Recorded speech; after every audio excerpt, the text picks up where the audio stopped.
साथियों नमस्कार। आज मैं फिर आप लोगों के बीच एक और विषय पे बात करने के लिए उपस्थित हुआ हूं और मुझे आशा है कि आप सभी लोग स्वस्थ होंगे, मस्त होंगे और अपने जीवन में आगे बढ़ रहे होंगे। और यहाँ पर जो भी हम लोग सीख रहे हैं उनको हम लोग अपने जीवन में अप्लाई भी कर रहे हैं और लोगों को इसके बारे में हम जानकारियां भी दे रहे हैं, जिससे कि वो लोग भी स्वस्थ रह सकें और आरोग्य की तरफ बढ़ सकें। तो आज का टॉपिक थोड़ा सा लंबा हो सकता है और आज हम लोग पूरी डिटेल में जानेंगे कि सर्केडियन रिदम को फॉलो करने के शरीर के क्या फायदे हैं और क्या नुकसान है, इसके बारे में हम लोग संपूर्ण जानकारी लेंगे। तो वीडियो थोड़ा सा लंबा हो सकता है, तो आइए हम लोग चलते हैं। सबसे पहले आप सभी लोगों का स्वागत है, वेलकम है इस सुबह के मॉर्निंग न्यूट्रिशन प्रोग्राम में। और बात करते हैं सर्केडियन रिदम को फॉलो करने की बात करते हैं। तो एक अध्ययन में पाया गया, यह अध्ययन कोलंबिया विश्वविद्यालय ने किया था और एक बढ़िया जर्नल में प्रकाशित किया था। उसका नाम है journal of American heart association. और इन्होंने इस अध्ययन में करीब 4 से 4000 वयस्कों को, जिनकी उम्र 49 और 50 वर्ष के आसपास थी, इन सभी के बारे में अध्ययन किया। तो क्या पाया कि जिनका सर्केडियम रिदम स्टेबल होने से, यानी सर्केडियम रिदम को अगर हम फॉलो करते हैं तो स्वास्थ्य के जोखिम को कम किया जा सकता है। यानी अगर जो हमारा शारीरिक चक्र है उसे हम फॉलो करते हैं तो स्वास्थ्य के जोखिम को कम किया जा सकता है। चूंकि हमारा शारीरिक चक्र अपने हिसाब से चलता है और जब हम शारीरिक चक्र को डिस्टर्ब करते हैं तो दिक्कतें हो सकती हैं।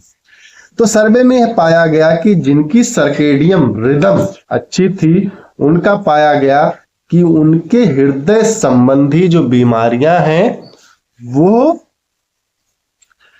हृदय संबंधी बीमारियां जो है, मोटापा है, हाइपरटेंशन है, और जो हमारे पेट के आसपास का फैट होता है उनका 39% से लेकर के 62% तक जोखिम कम था। सोच लीजिए आप कि कितना पावरफुल है। और जिन्होंने अच्छी नींद ली थी, जिन्होंने समय पर खाना खाया था, समय पर सोए थे और समय पर जागे थे और एक्टिव थे, उनकी हृदय संबंधी बीमारियों का जोखिम 52% कम हो गया था। मोटापा का 23% जोखिम कम हो गया था। और जिन्होंने सर्केडियम रिदम को नहीं सुना, अपने शरीर को नहीं सुना, अपने शरीर को सर्केडियम रिदम से अलग कर दिया, उन्होंने सही नींद नहीं लिया, ऐसे लोगों का हृदय संबंधी बीमारियों का जो जोखिम था वो 3 गुना से ज्यादा बढ़ गया और मोटापा 24% से ज्यादा हो गया। और सर्वे में देखा गया कि जो रात में देर रात से सोते हैं और अच्छी नींद नहीं ले पाते हैं, उनका हृदय संबंधी बीमारियां, हाइपरटेंशन, मोटापा, ओवर वेट का फैट, उनका 36% से लेकर के 100% तक ज्यादा होने की संभावना रहती है। और मधुमेह भी 26% की बढ़ोतरी पाई गई है। और मेटाबॉलिक सिंड्रोम, जहां मिला जुलाकर हाई ब्लड प्रेशर, लिपिड 31% बढ़ गया और फिर उनका लिपिड प्रोफाइल 18% बढ़ गया।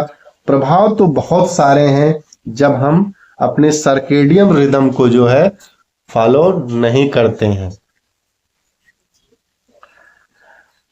हमारे शरीर के लिए सर्केडियम रिदम को नहीं मानते हैं। हमारे शरीर के लिए सर्केडियम रिदम को स्टेबल करना बहुत जरूरी है। यह हमारे हृदय के जोखिम को कम करने और ओवरऑल हमारे हेल्थ वेलबींग को प्रमोट करने के लिए हमारे शरीर को नेचुरल रिदम को समझना और सम्मान करना बहुत जरूरी है हमारे स्वास्थ्य के लिए और हमारे बैलेंस लाइफ के लिए बहुत ज्यादा मददगार हो सकता है। तो आप सब लोग समझ गए होंगे कि कितना जरूरी है हम सभी के लिए हम अपने सर्केडियन रिदम को बनाए रखें। तो हम अगर अपने शारीरिक चक्र को बनाए रखते हैं, अपने सर्केडियन रिदम को बनाए रखते हैं, तो ये हमारे शरीर के लिए बहुत फायदेमंद है और ये हम सबको जरूरी भी है कि हम अपने सर्केडियन रिदम को बनाए रखें। जीवन शैली की आदतें और हमारी शारीरिक घड़ी, कितना जरूरी हम सबके लिए सर्केडियन रिदम को बनाए रखना। तो आज हम लोग सर्केडियन रिदम के बारे में जानकारी लेंगे कि अगर सर्केडियन रिदम को हम बनाए रखते हैं तो क्या फायदे हो सकते हैं। सर्केडियन रिदम को अगर हम बनाए रखते हैं तो नियमित जो शारीरिक गतिविधि है, धूम्रपान छोड़ना, शराब का सेवन करना, स्वस्थ भोजन करें, तनाव का प्रबंध करें, मन को उत्तेजित करें, जल्दी सोएं, पानी पीते रहें और नियमित जांच कराएं। ये 9 आदतें हैं जो आपके सर्केडियन रिदम को बनाए रखने में फायदा कर सकते हैं।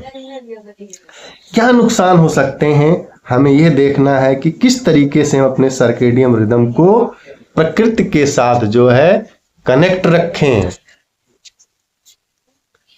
किस तरीके से हमें प्रकृति के साथ हम कनेक्ट होकर के चलें। हम लोग इस सत्र में यही जानकारी लेंगे कि हमारी जीवन शैली के साथ हमारी शारीरिक घड़ी का क्या संबंध है, हमारे शारीरिक चक्र के साथ, हमारे शारीरिक घड़ी के साथ हमारे जीवन का क्या संबंध है। शारीरिक घड़ी और जीवन शैली की आदतों के बीच जटिल नृत्य नाच को हमें समझना है। हमारे शारीरिक दैनिक लय के समग्र कल्याण और स्वास्थ्य पर गहन प्रभाव का एक प्रभाव पड़ता है। यह जो है एक सांकेतिक डांस है, जैसे कि यह रहमान अगर अच्छे से धुन ना बनाए तो शायद हम उनका गाना नहीं पसंद कर पाएंगे। उसी तरीके से प्रकृति ने जो हमें एक डांस धुन जो हमें दिया है, वो अगर हम सही तरीके से फॉलो नहीं करते हैं तो शायद हमारी बॉडी भी उसको एंजॉय नहीं कर पाती है, उसको सुन नहीं पाएगी और निरोगी नहीं रह पाएगी। तो बॉडी क्लॉक का डांस हमारे जीवन शैली के साथ में किस तरीके से हमें सहायता करेंगे अगर हम रिदम में चलते हैं, जिस तरीके से हमें हेल्थ वेलबींग देगा, वह हम आज जानने वाले हैं इस सत्र में, जो है कि कैसे हमें जो है सांकेतिक डांस हम समझें और वो हमें हेल्थ वेलबींग की तरफ ले जाएगा। स्वास्थ्य की नींव, हमारी जो भारतीय औषधीय परंपरा है जिसे हम आयुर्वेदा बोलते हैं, उसमें भी कुछ आधार स्तंभ बताए गए हैं जो हमारे स्वास्थ्य को स्वस्थ रख सकते हैं। तो क्या है वो आधार स्तंभ, क्या है वो आधार स्तंभ? हमारी नींद, वो आधार स्तंभ है हमारी नींद पर्याप्त होनी चाहिए। 7 से 8 घंटे या 9 घंटे पर्याप्त नींद के साथ गुणवत्ता वाली नींद होनी चाहिए। हम बेड पर तो पड़े हैं लेकिन हमें सही नींद नहीं आ रही है तो उसका हमें फायदा नहीं मिलेगा। हमें सही नींद लेने के लिए हमें सोने से पहले अगर हम ध्यान मेडिटेशन करते हैं तो हमें अच्छी नींद लेने में मदद करेगा। दूसरा क्या है? दूसरा हमारा स्तंभ है हमें निरोगी रहने का, वह है हाइड्रेशन। हमें पर्याप्त मात्रा में पानी पीना बहुत जरूरी है। कभी कभार हम इतने व्यस्त होते हैं काम में कि जाकर पानी लाकर पीना हमसे नहीं हो पाता है और हम सोचते रहते हैं कि अभी थोड़ी देर में पी लूंगा, लेकिन ऐसा करते करते कब 2-3 घंटे निकल जाते हैं पता ही नहीं चलता। तो 2-3 घंटे आपका शरीर बिना पानी के है। और यह भी है कि जब तक आपको पानी की प्यास लगेगी तब तक आपके शरीर में 2% पानी की कमी हो गई होती है। तो अगर आप प्यास लगने के बाद भी देर करते हैं तो आपके शरीर में और भी पानी की कमी हो सकती है। तो हम सबको पता है कि जल हमेशा निर्मलता को बढ़ाता है। तो जितना पानी हम शरीर को देंगे तो वो हमारे शरीर को निर्मलता देता है। मतलब शरीर के अंदर से जो टॉक्सिन है, जो आप कह सकते हैं गंदे पदार्थ हैं, वो बाहर कर देता है। तो जितना आप पानी पिएंगे तो आपके पसीने के द्वारा, यूरिन के द्वारा टॉक्सिन बाहर निकालकर आपको निर्मल बनाता है। तीसरा है बैलेंस डाइट, संतुलित आहार, जिसकी जानकारी हम लोग इसके पहले सत्र में ले चुके हैं कि कैसे आईसीएमआर ने कॉम्बिनेशन बताया हुआ है हमारे भोजन की थाली, वह हमें लेना है। माइक्रो और माइक्रो न्यूट्रिएंट का एक कॉम्बिनेशन रहना जरूरी है जो कि एक संतुलित आहार में आता है। और प्रतिदिन जो है हमें व्यायाम, तो आगे का हमारा जो सत्र है जीवन शैली के साथ साथ हम सब लोग व्यायाम के बारे में जानकारी लेंगे। हम लोग जब प्रकृति से ज्यादा जुड़े हुए थे तब हमें प्रकृति से बहुत सारे पोषक तत्व मिल जाते थे और हमारी जीवन शैली भी इतनी गलत नहीं थी जितना कि आजकल बनता जा रहा है। तो इसलिए हम सबके शरीर में न्यूट्रिशन का गैप बढ़ता जा रहा है और उसको पूरा करने के लिए जैसे आईसीएमआर ने थाली बताई है, हम रोज उस प्रकार से खाना नहीं खा पाते हैं। तो उसमें एक गैप बनता जा रहा है। उस गैप को पूरा करने के लिए सप्लीमेंट की जरूरत होती है। सप्लीमेंट हमें लेना चाहिए। तो यह जो पिलर, आधार स्तंभ बताए गए हैं आपके शरीर को निरोगी रखने के लिए, उसको आसान तरीके से अंग्रेजी में आप जो है अंग्रेजी में आप उसको सेट्स करके आप याद रख सकते हैं। यह आप दूसरे लोगों को भी आप शेयर कर सकते हैं। इस सेट जो है यह सारे आप एक एक करके लोगों को आपको समझाने होंगे ताकि उनको भी पता चले कि अच्छी नींद का कितना महत्व है, हाइड्रेशन का कितना महत्व है, बैलेंस डाइट का कितना महत्व है, प्रतिदिन व्यायाम का कितना महत्व है, सप्लीमेंटेशन का क्या रोल है। तो ये हमें पांचों स्तंभ के बारे में लोगों को बताना है, लोगों को जागरूक करना है। मुख्य आंतरिक घड़ी बराबर व्यक्तिगत घड़ी। अब हम लोग आगे चलते हुए देखते हैं कि हम शरीर के सांकेतिक डांस कैसे कर सकते हैं हमारे शरीर की घड़ी के साथ में। तो उस डांसिंग के लिए फिर से हम आपको एक उदाहरण की तरफ ले चलते हैं जो हमने पिछले के सत्रों में सीखा है, जो है हमारी अंदरूनी शारीरिक घड़ी और अलग अलग अंगों की घड़ियों के बारे में है। तो यह उदाहरण सबको याद होगा, लेकिन यहां हम फिर से आपको याद दिला देते हैं कि जैसे यह है हमारा घर यानी हमारा शरीर, उस घर के अंदर एक है मेन स्विच जो दे रहा है पावर की सप्लाई शरीर के सभी अंगों को। जैसे ये स्विच घर में सभी यंत्रों को, जैसे लाइट, पंखा, fridge, inverter, washing machine, TV, इन सभी को लाइट देता जा रहा है। तो हमने ये जाना कि कैसे ये जो हमारे शरीर का जो मेन स्विच है लाइट के साथ ट्रिगर होता है, लाइट के साथ इसको चेतना मिलती है। अब लाइट जो है दो प्रकार की होती है।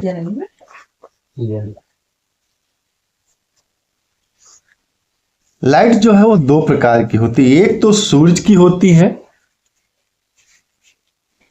जो प्रकृति के साथ आता है। दूसरा होता है आर्टिफिशियल लाइट, जो हमारे घर की लाइट से हो सकती है, मोबाइल का हो सकता है, लैपटॉप का रह सकता है। तो कोई भी आर्टिफिशियल लाइट है वो हमारे शरीर की मेन घड़ी, मेन स्विच को प्रभावित कर सकता है। दूसरे पार्ट में हम लोगों ने पहले सत्रों में जाना है कि कैसे खाना, कैसे जो है भोजन, आहार, खाना हमारे शरीर को और हमारे शरीर की मेन घड़ी को प्रभावित कर सकता है। अगर हम अच्छा खाना खाएंगे तो हमारी जो मेन घड़ी है, मेरी शारीरिक घड़ी जो है वो अच्छी रहेगी। अगर हम खाना नहीं खाते हैं तो हमारे शरीर की जो मेन घड़ी वो प्रभावित करती है और बाकी शरीर के अंगों की घड़ियों को भी प्रभावित करता है। और आज इस सत्र में हम लोग जानेंगे कि कैसे व्यायाम के साथ में कैसे हमारे शरीर को प्रभावित कर सकता है। तो यह जानने के लिए हम लोग आगे बढ़ेंगे, लेकिन आगे बढ़ने से पहले आप लोग सोचिए कि वो कौन सी चीजें हैं जीवन शैली से संबंधित हो सकती हैं। अगर आप बॉडी क्लॉक को फॉलो नहीं करेंगे तो हमारे शरीर को प्रभावित कर सकती हैं। तो आइए आगे की स्लाइड में हम लोग जानते हैं शारीरिक घड़ी पर जीवन शैली का प्रभाव। क्या क्या होता है शारीरिक घड़ी पर जीवन शैली का प्रभाव? तो सबसे पहले प्रभावित होती है हमारी फिजिकल एक्टिविटी। जब हमारी शारीरिक घड़ी डिस्टर्ब होती है तो सबसे पहले हमारी फिजिकल एक्टिविटी प्रभावित होती है। जो पार्ट है व्यायाम का, हम व्यायाम नहीं कर पाते हैं, व्यायाम करने का मन नहीं करता है।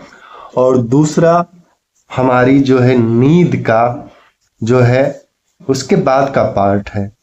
ठीक है, नींद हमारी डिस्टर्ब हो जाएगी अगर फिजिकल एक्टिविटी जो डिस्टर्ब होगी। शारीरिक घड़ी डिस्टर्ब होती है तो हमारी नींद भी डिस्टर्ब होगी। और खाने का प्रकार, खाने का जिस प्रकार का हम चयन करते हैं, खाना चयन करते हैं, उससे भी हमारी जो है शारीरिक घड़ी जो है डिस्टर्ब होती है। उसके बाद आता है हमारा स्ट्रेस कंडीशन, उसके बाद आता है हमारा स्क्रीनिंग टाइमिंग, उसके बाद है देर रात का हमारा भोजन, देर रात का हमारा खाना। तो ये सारी चीजें हमारी जीवन शैली से जुड़ी हैं। तो आइए हम एक एक करके इनके बारे में विस्तृत जानकारी लेते हैं, एक एक करके हम इनके बारे में समझते हैं कि कैसे जो है हमारे जीवन शैली को प्रभावित करती हैं, हमारी शारीरिक घड़ी को कैसे ये प्रभावित करती हैं। शारीरिक गतिविधि और शारीरिक घड़ी। तो आइए इसके बारे में हम लोग बात करते हैं कि कैसे शारीरिक गतिविधि जो है हमारी शारीरिक घड़ी को सही करती है, प्रभावित करती है। तो शुरुआत करेंगे, हमारा जो पहला कंपोनेंट है वो है फिजिकल एक्टिविटी और बॉडी क्लॉक। जैसा पहले हमने जाना कि लाइट चाहे सूरज की हो या आर्टिफिशियल हो, यह दोनों लाइटें हमारे शरीर की मेन घड़ी है। शरीर की जो हमारे दिमाग मस्तिष्क में है उसको प्रभावित करती हैं। उसके प्रभाव से जो है हमारी नींद लेने की और सुबह उठने की जो स्लीप साइकिल के साथ हार्मोन के पैटर्न,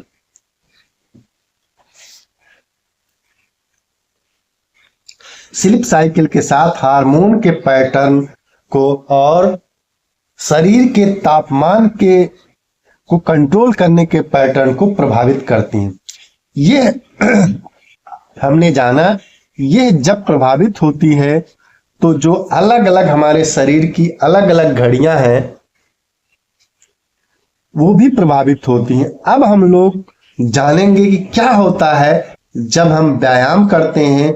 जब हम व्यायाम करते हैं तो क्लिनिकली अध्ययन में यह देखा गया है, ये पाया गया है कि व्यायाम करने से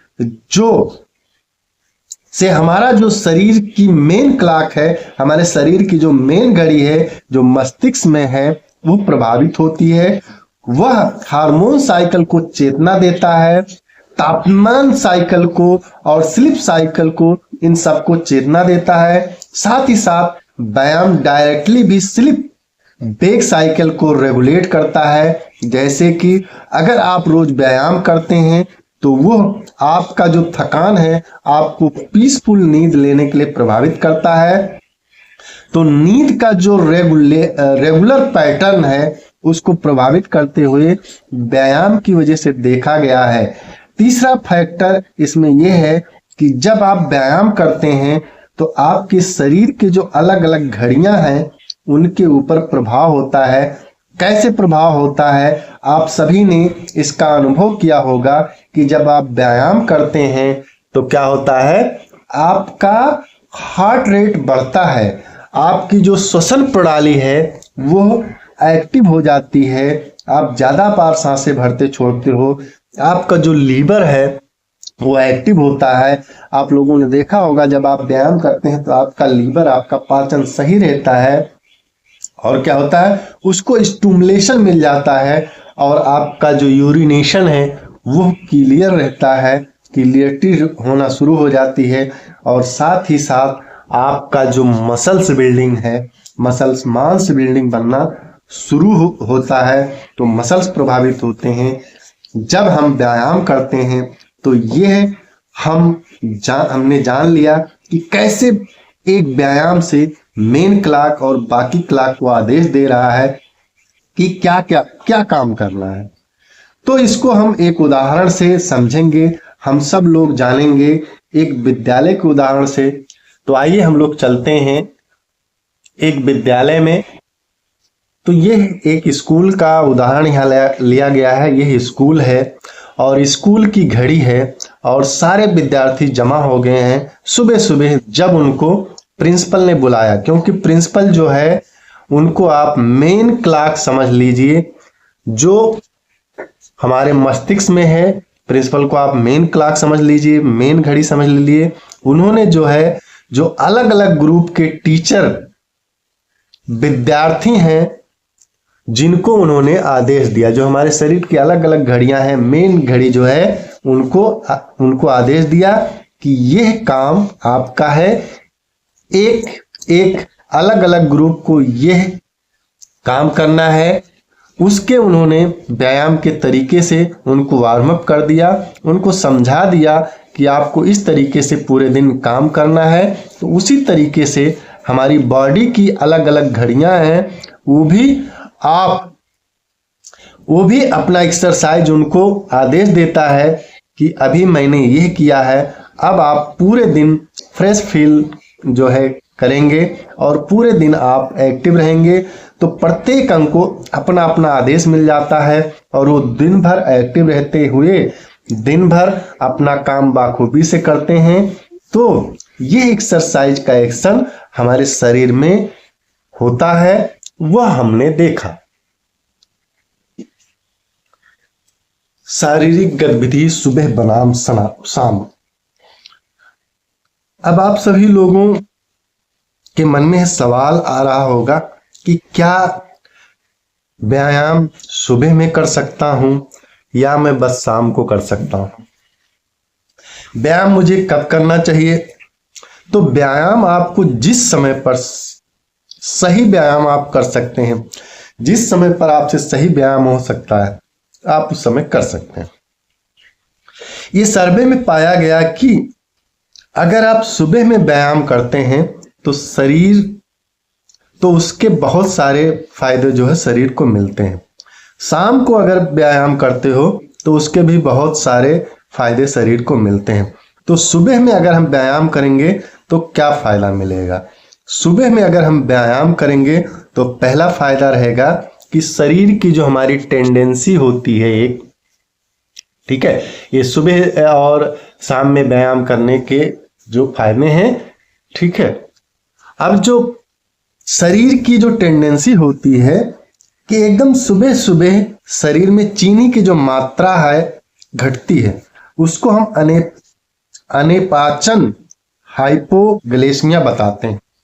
जो व्यायाम अगर आप करते रहेंगे सुबह के समय में तो ये जो टेंडेंसी रहती है कुछ बॉडीज में, हर किसी को नहीं रहती है, तो इसको रेगुलेट करने के लिए फायदा होगा और ये टेंडेंसी शरीर की कम हो जाएगी। और दूसरा फायदा ये है सुबह के समय व्यायाम करने को होगा कि शरीर का जो फैट है, अब शरीर में जो है अच्छे भी फैट होते हैं, बुरे भी फैट होते हैं, ठीक है। अच्छे फैट क्या करते हैं, जो है आप स्लाइड में पढ़ सकते हैं। बुरे फैट क्या कर सकते हैं, क्योंकि मैं बहुत ज्यादा बात करूंगा तो बहुत समय लगेगा। चलिए, अच्छे जो फैट होते हैं दिल की बीमारियों के खतरे को कम करते हैं, गुड कोलेस्ट्रॉल एचडीएल को बढ़ाता है, कॉन्ग्रेटिव फंक्शन के लिए जरूरी है, विटामिन ए डी ई और के को एब्जॉर्ब करने में मदद करता है, बॉडी ऑर्गन के लिए कुशन का काम करता है।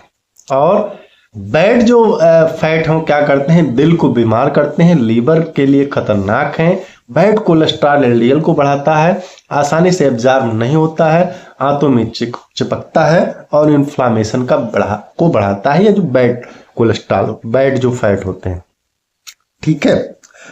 लिपिड है, ये जो खून में लिपिड रहता है, इसको जो है हम सब लोग क्या बोलते हैं, कोलेस्ट्रॉल बोलते हैं, उसकी हम बात कर रहे हैं। और दूसरा जो है एब्डोमिनल फैट, जो हमारे पेट के आसपास, हमारे पोंत के ऊपर जो है जमा होता है, जिसको डिसइंटीग्रेट करने के लिए और उनको डिसइंटीग्रेट करके मेटाबॉलाइज करने के लिए सुबह का जो व्यायाम है वो हमें सहायता करता है। तो देखा गया है कि जो मोटापा था, पेट के आसपास का मोटापा, बीच का मोटापा, वो कम हो गया है और लिपिड की भी कमी हो गई है, जैसे कि कोलेस्ट्रॉल। अब शाम के समय व्यायाम करेंगे तो क्या फायदा मिलेगा, शाम के समय पर हमें पिछले वाले सत्रों में हमने जाना था कि जब शाम हो जाती है तो इंसुलिन धीमी हो जाती है, इंसुलिन का जो एक्शन है वो धीमा हो जाता है। अब क्या हो जाएगा, जब इंसुलिन का एक्शन धीमा हो जाएगा तो उस समय अगर आप व्यायाम करते हैं,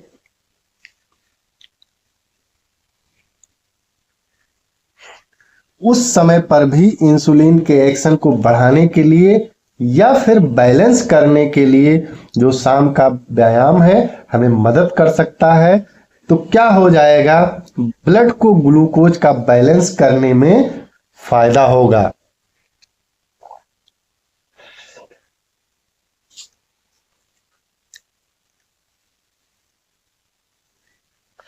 तो ब्लड को ग्लूकोज बैलेंस करने का फायदा होगा। दूसरा फायदा यह होगा कि जब हम सुबह के समय में, सुना है कि फैट को डिसइंटीग्रेट करेगा, उसको मेटाबॉलाइज करेगा, उसको ऑक्सीडाइज करेगा, तो शरीर में चर्बी की मात्रा कम जो है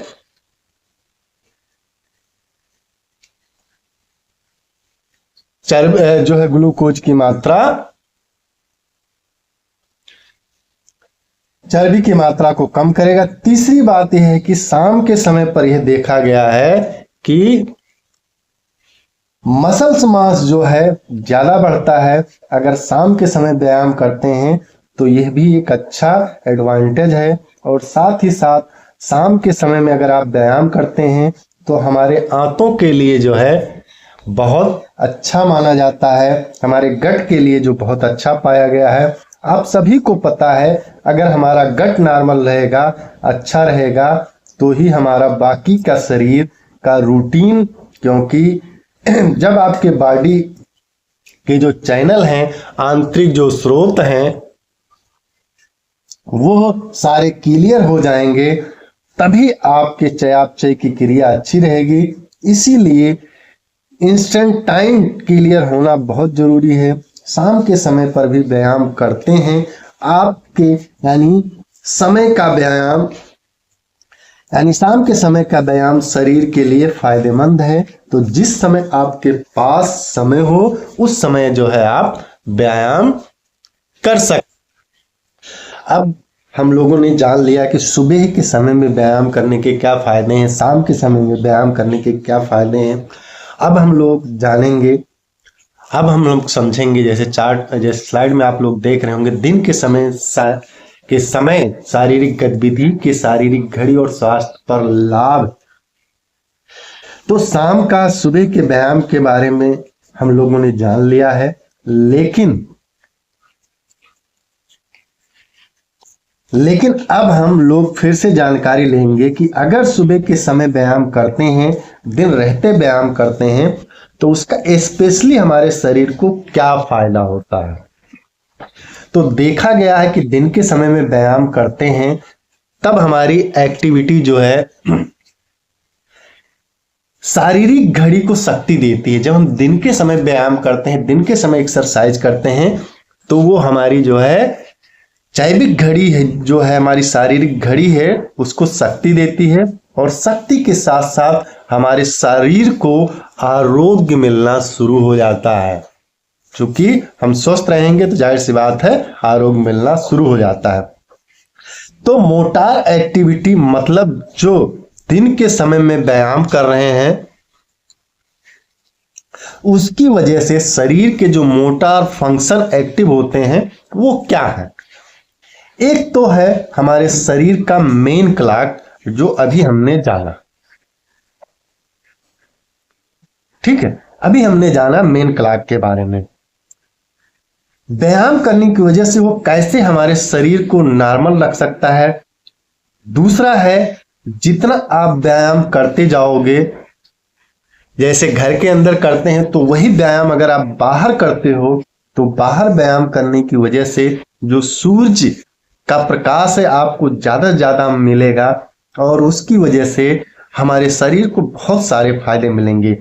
तीसरा, आप अगर एक निश्चित समय बनाकर रखते हो, आप एक निश्चित समय पर व्यायाम करते हो, निश्चित समय बनाकर रखते हो अपने व्यायाम का, तो आप अपना खुद तो व्यायाम जो है वो आप समय से करते रहोगे, तो वह व्यायाम आपका दिन का जो रिदम है, दिन का जो चक्र है, प्रतिदिन का जो चक्र है, वो बरकरार रखेगा।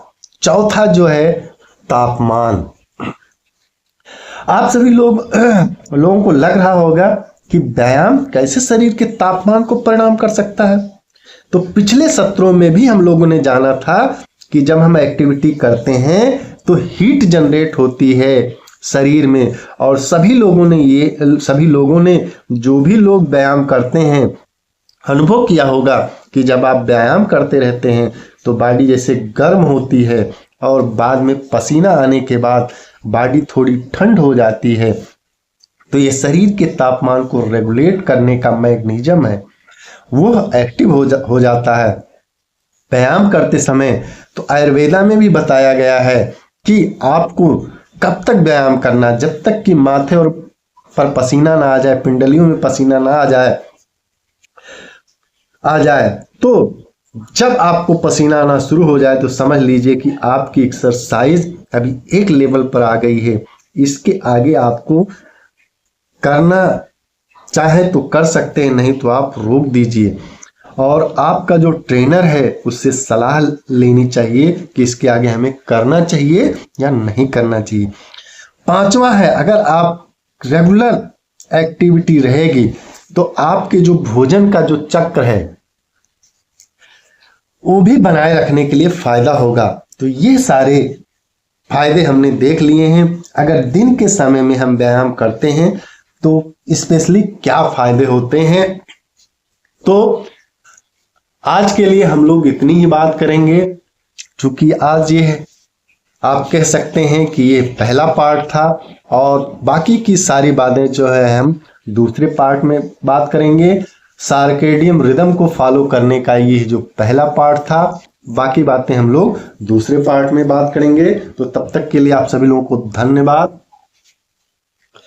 और इसमें दी हुई जानकारी अगर आपको अच्छी लगती है तो जाहिर सी बात है कि आप ज़्यादा से ज़्यादा लोगों को शेयर करें, ज़्यादा से ज़्यादा लोगों को इसके बारे में बताएं, क्योंकि जितने ज़्यादा लोगों को आप शेयर करेंगे उतने ज़्यादा से ज़्यादा लोग जागरूक होंगे, आरोग्य की तरफ जाएंगे और बीमारियों से लड़ पाएंगे, और एक स्वस्थ भारत की तरफ हम लोग आगे बढ़ पाएंगे। तो बहुत बहुत धन्यवाद।